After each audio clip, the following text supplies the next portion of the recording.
My fellow citizens, at this hour, American and coalition forces are in the early stages of military operations to disarm Iraq, to free its people, and to defend the world from grave danger.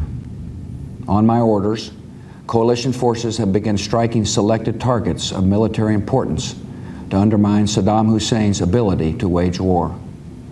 These are opening stages of what will be a broad and concerted campaign. More than 35 countries are giving crucial support, from the use of naval and air bases, to help with intelligence and logistics, to the deployment of combat units. Every nation in this coalition has chosen to bear the duty and share the honor of serving in our common defense. To all the men and women of the United States Armed Forces now in the Middle East, the peace of a troubled world and the hopes of an oppressed people now depend on you. That trust is well placed. The enemies you confront will come to know your skill and bravery. The people you liberate will witness the honorable and decent spirit of the American military. In this conflict, America faces an enemy who has no regard for conventions of war or rules of morality. Saddam Hussein has placed Iraqi troops and equipment in civilian areas, attempting to use innocent men, women, and children as shields for his own military, a final atrocity against his people. I want Americans and all the world to know that coalition forces will make every effort to spare innocent civilians from harm. A campaign on the harsh terrain of a nation as large as California could be longer and more difficult than some predict.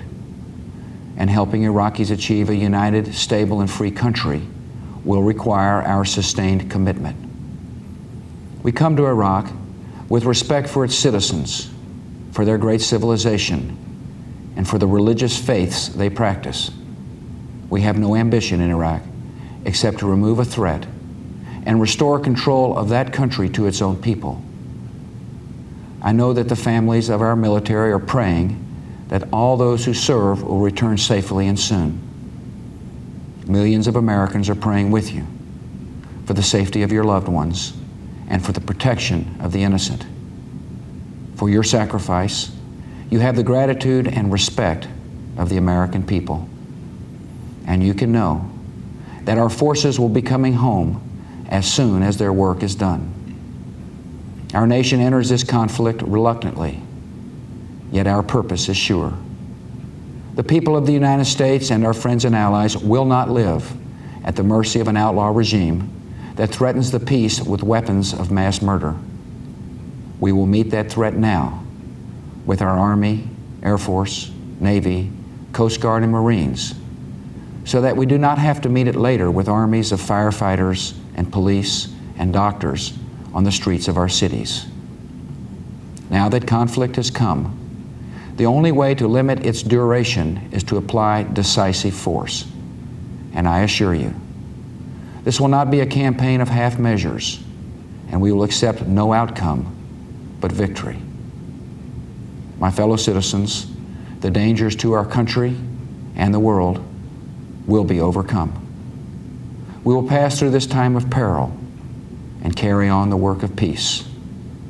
We will defend our freedom. We will bring freedom to others, and we will prevail. May God bless our country and all who defend her.